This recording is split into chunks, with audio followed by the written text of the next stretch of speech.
Glucometer कितना ज़रूरी है? क्या ग्लूकोमीटर या शुगर चेक मशीन का घर में होना ज़रूरी है?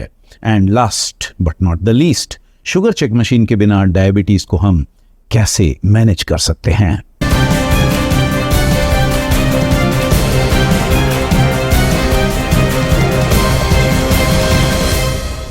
Hello and welcome to nourishing Kaka. अब जैसा कि आप जानते हैं कि मैं अपने इस चैनल पर दर्जनों फूड प्रोडक्ट्स खाकर उनका अपने ब्लड ग्लूकोज पर पड़ने वाले प्रभाव को जानने और समझने की कोशिश करता रहता हूं, और फिर बाद में उनके बारे में मैं वीडियोस बनाकर वे सारे रिजल्ट्स, वो सब परिणाम आपके साथ शेयर करता रहता हूं। और अक्सर इन एक्सपेरिमेंट्स को कंडक्ट करने के लिए मैं कंटिन्यूस ग्लूकोज मॉनिटर का इस्तेमाल करता हूं। कंटिन्यूस ग्लूकोज मॉनिटर्स अभी पिछले कुछ सालों से ही हमारे देश में अवेलेबल होने लगे हैं, लेकिन उनकी कीमत अभी भी काफ़ी ज़्यादा है और अधिकतर लोगों की पहुंच के बाहर है। इनफैक्ट मैं खुद भी कंटिन्यूस ग्लूकोज मॉनिटर का इस्तेमाल डेली बेसिस पर नहीं करता। ब्लड ग्लूकोज को चेक करने के लिए जो एक दूसरा कॉमन तरीका हमें अवेलेबल है वो है ग्लूकोमीटर या blood glucose meter, standard blood glucose meter. इसके चलते हम एक लैंसेट के द्वारा अपनी उंगली में से एक बूंद ब्लड निकालकर उसमें उस वक्त जो ब्लड ग्लूकोज का कंसंट्रेशन होता है उसे पता लगाने की कोशिश करते हैं। अब वो चाहे ओल्ड ट्रेडिशनल ग्लूकोमीटर हो या मॉडर्न कंटिन्यूस ग्लूकोज मॉनिटर्स, ये दोनों डिवाइसेस हमें अपने ब्लड ग्लूकोज लेवल्स मैनेज करने में सहायता देती हैं। वे हमें अपनी ब्लड ग्लूकोज लेवल्स को अपने घर पर बैठे बैठे ही चेक करने में हमारी मदद करती हैं। इस ग्लूकोज मीटर की मदद से हम जान सकते हैं कि हमारी फास्टिंग ब्लड ग्लूकोज लेवल क्या है, या किसी खास भोजन या फूड प्रोडक्ट के खाने के 1 घंटे के बाद या 1.5 घंटे के बाद या 2 घंटे के बाद हमारी post prandial blood glucose level कहाँ तक जा पहुँचती है।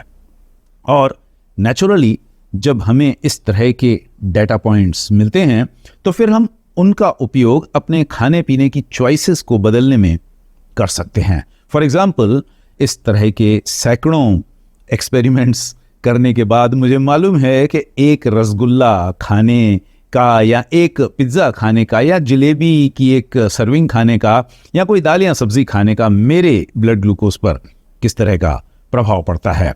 और इस नॉलेज की मदद से मैं अपनी जंक फूड की क्रेविंग्स को बेहतर तरीके से कंट्रोल कर पाता हूँ।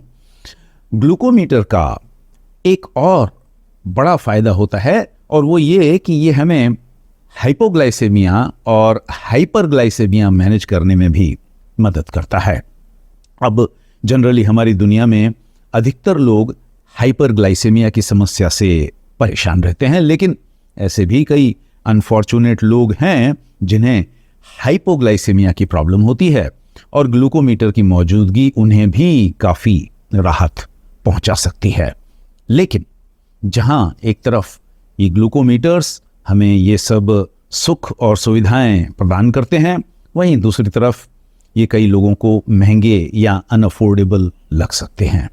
तो यदि आप अपने HbA1c के काउंट को लेकर परेशान हैं, यदि आप प्री डायबिटीज से ग्रस्त हैं, यदि आप टाइप 1 या टाइप 2 डायबिटीज से जूझ रहे हैं, स्ट्रगल कर रहे हैं, और यदि किसी कारण के चलते आप ग्लूकोमीटर को अफोर्ड नहीं कर पाते या आपको महंगा लगता है, तो उस हालत में मेरा सुझाव ये है कि आप अपने आप को हेल्पलेस फील न करें, अपने आप को असहाय फील न करें। आप ग्लूकोमीटर के बिना भी अपनी डायबिटीज़ को या अपने ब्लड ग्लूकोज की लेवल्स को मैनेज कर सकते हैं। There is a good news. और डायबिटीज़ या ब्लड ग्लूकोज की लेवल्स को मैनेज करने का सबसे आसान तरीका और सबसे सस्टेनेबल तरीका है अपनी फूड चॉइसेस में थोड़ा बहुत बदलाव करना, अपने मैक्रोन्यूट्रिएंट्स के प्रोफाइल को थोड़ा बहुत बदलना। और यदि आप अपनी फूड चॉइसेस में कुछ ग्रास रूट चेंजेस लाते हैं, यदि आप अपनी डेली डाइट से कुछ गलत फूड प्रोडक्ट्स को निकाल देते हैं और उसमें कुछ होल ग्रेन्स, नेचुरल फूड्स और कॉम्प्लेक्स कार्बोहाइड्रेट्स को इंक्लूड करते हैं तो आप हाइपरग्लाइसेमिया और हायर ब्लड ग्लूकोज लेवल्स की समस्या के असली कारणों को दूर करने में सफल होंगे और तब आपको ग्लूकोमीटर जैसे साधनों की कोई विशेष ज़रूरत नहीं रहेगी। सन 2018 में जामा इंटरनल मेडिसिन में प्रकाशित एक स्टडी में पाया गया था कि जब कोई व्यक्ति अल्ट्रा प्रोसेस्ड फूड्स को बड़ी मात्रा में खाता है तो उसकी टाइप 2 डायबिटीज को डेवलप करने की रिस्क कंसीडरेबली बढ़ जाती है। लगभग इसी तरह की लिंक रिफाइंड फूड प्रोडक्ट्स के कंजम्पशन और मोटापे के बढ़ने में यानी ओबेसिटी के बढ़ने में भी पाई गई है। सन 2019 में करंट ओबेसिटी रिपोर्ट्स में एक स्टडी प्रकाशित हुई थी और उसमें रिसर्चर्स ने अल्ट्रा प्रोसेस्ड फूड्स और मोटापे में गहरा संबंध पाया और उस रिपोर्ट के अनुसार अल्ट्रा प्रोसेस्ड फूड्स और हाईली रिफाइंड फूड्स का जो न्यूट्रिएंट कंपोजिशन होता है वो आज हमारी दुनिया में ओबेसिटी की जो एपिडेमिक या ये महामारी चल रही है उसके लिए जिम्मेदार है। और प्रोसेस्ड और हाईली रिफाइंड फूड्स का संबंध तो कैंसर के डेवलपमेंट से भी पाया गया है। सन 2017 में 2017 में अमेरिकन जर्नल ऑफ एपिडेमियोलॉजी में प्रकाशित एक स्टडी में पाया गया कि energy dense foods, fast foods और शुगरी ड्रिंक्स के अंधाधुंध कंज्यूमशन और ब्रेस्ट कैंसर की रिस्क में सीधा संबंध था, डायरेक्ट कोरिलेशन था।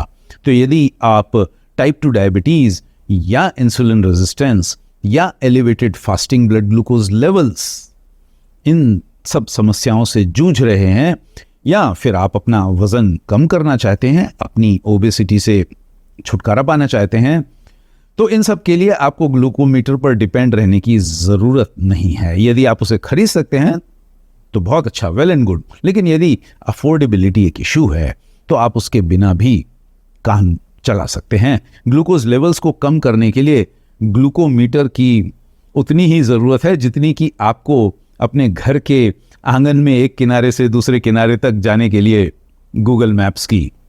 जो बात ज़रूरी है वो ग्लूकोमीटर की मौजूदगी नहीं बल्कि highly processed, highly refined carbohydrates के कंज्यूमशन को कम करने की।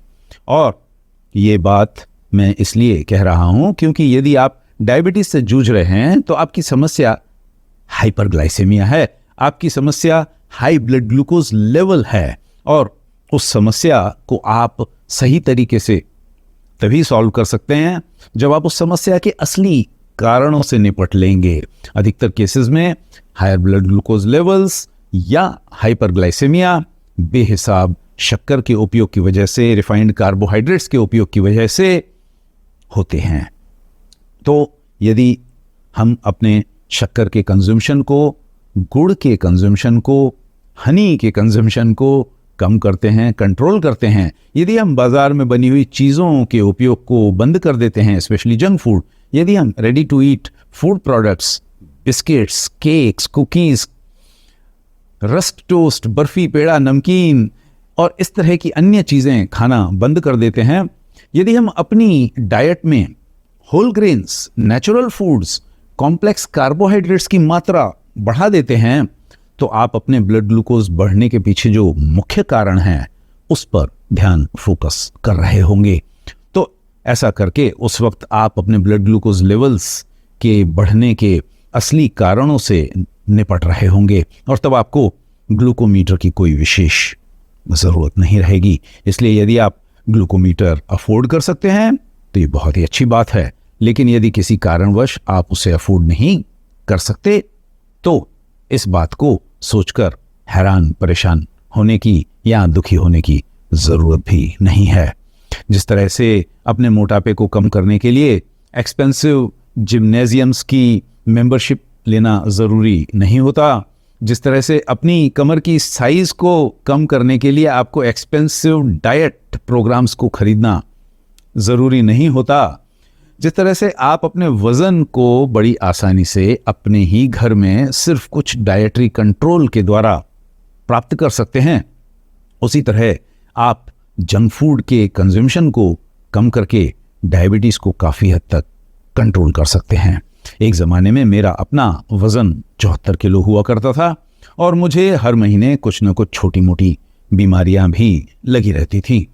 और उन सब से मैंने छुटकारा पाया फास्टिंग करके, डाइटरी कंट्रोल करके और जंक फूड को अपने जीवन से बाहर निकालकर। उस ज़माने में कंटिन्यूस ग्लूकोज मॉनिटर्स तो खैर नहीं ही हुआ करते थे, लेकिन साधारण या ऑर्डिनरी ग्लूकोमीटर्स भी आसानी से अवेलेबल नहीं होते थे। लेकिन उसके बावजूद मैं अपना वज़न 12 किलो कम कर पाया।